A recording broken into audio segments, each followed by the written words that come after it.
Video-video yang kalian lihat tadi guys, sebenarnya hanyalah sebagian kecil dari konflik antara manusia dan hewan buas di India. Faktanya, situasinya jauh lebih mengerikan daripada yang terekam kamera. Menurut data, pada tahun 2024, tercatat 137 kasus serangan macan tutul di India yang menyebabkan 15 orang kehilangan nyawa. Sementara itu, serangan harimau rata-rata merenggut sekitar 56 nyawa manusia setiap tahun. Dan pada tahun 2025, serangan singa tercatat menyebabkan 7 kematian manusia. Angka-angka ini menunjukkan satu kenyataan. Bagi sebagian warga India, hewan buas bukan lagi simbol alam liar, melainkan ancaman nyata yang bisa merenggut nyawa kapan saja. Lalu pertanyaannya, mengapa hal ini bisa terjadi? India dikenal sebagai salah satu negara dengan keanekaragaman hayati terkaya di dunia. Namun sayangnya, kekayaan alam ini tidak selalu berjalan seimbang dengan keselamatan manusia. Dalam beberapa tahun terakhir, 10 wilayah mengalami peningkatan signifikan serangan hewan buas terhadap manusia.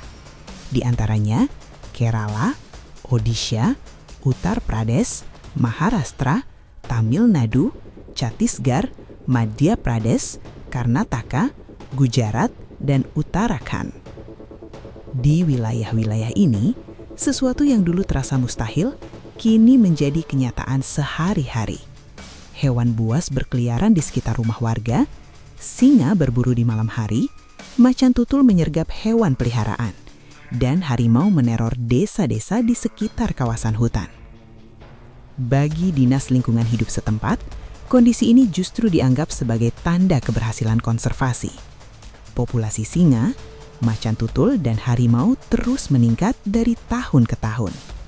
Namun bagi warga, ini adalah awal dari mimpi buruk. Banyak dari mereka hidup dalam ketakutan. Tanah yang dulu terasa aman, kini berubah menjadi wilayah penuh ancaman maut. Seperti kisah seorang ibu bernama Vipin Chandra Sharma. Putrinya, Nikita Sharma yang baru berusia 19 tahun, tewas diterkam harimau saat memotong rumput di ladang keluarga. Nikita menjadi korban ketiga di wilayah itu hanya dalam waktu 6 bulan. Sebelumnya, pemerintah setempat telah mengeluarkan peringatan.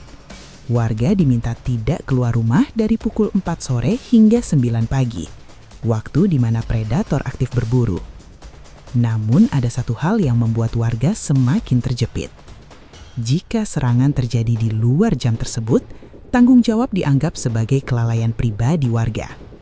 Artinya, setiap hari mereka harus mempertaruhkan nyawa hanya untuk bekerja, bertani, dan bertahan hidup. Lalu muncul pertanyaan besar. Mengapa warga tidak melawan atau memburu hewan-hewan buas ini?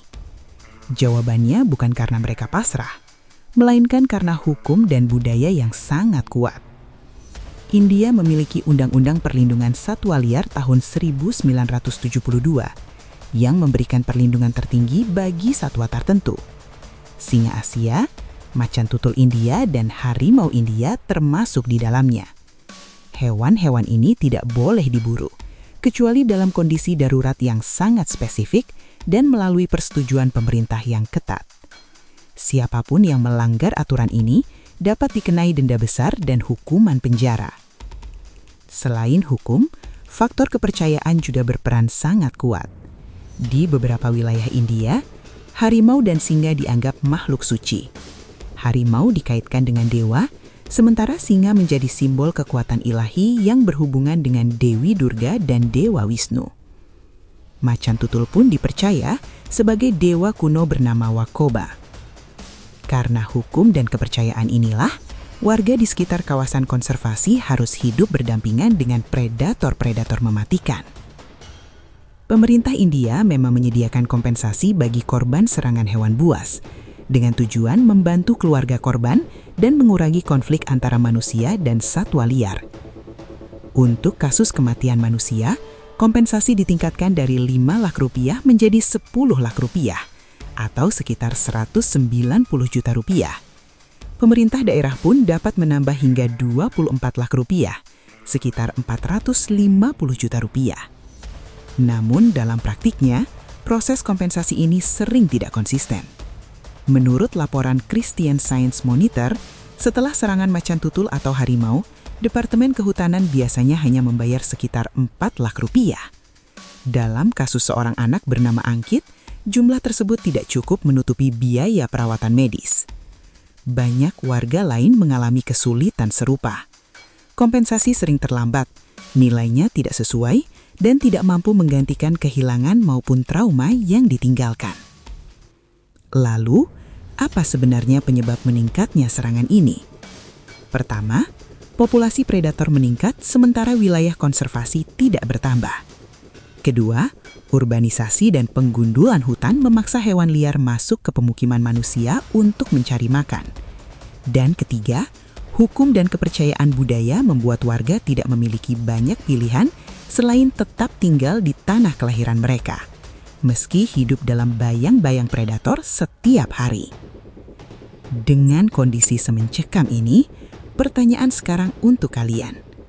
Masih beranikah kalian hidup di India dengan ancaman seperti ini? Tulis pendapat kalian di kolom komentar. Dan jangan lupa, tonton terus channel Jejak Satwa jika kalian menyukai konten seputar hewan dan fenomena alam. Sampai jumpa di video berikutnya.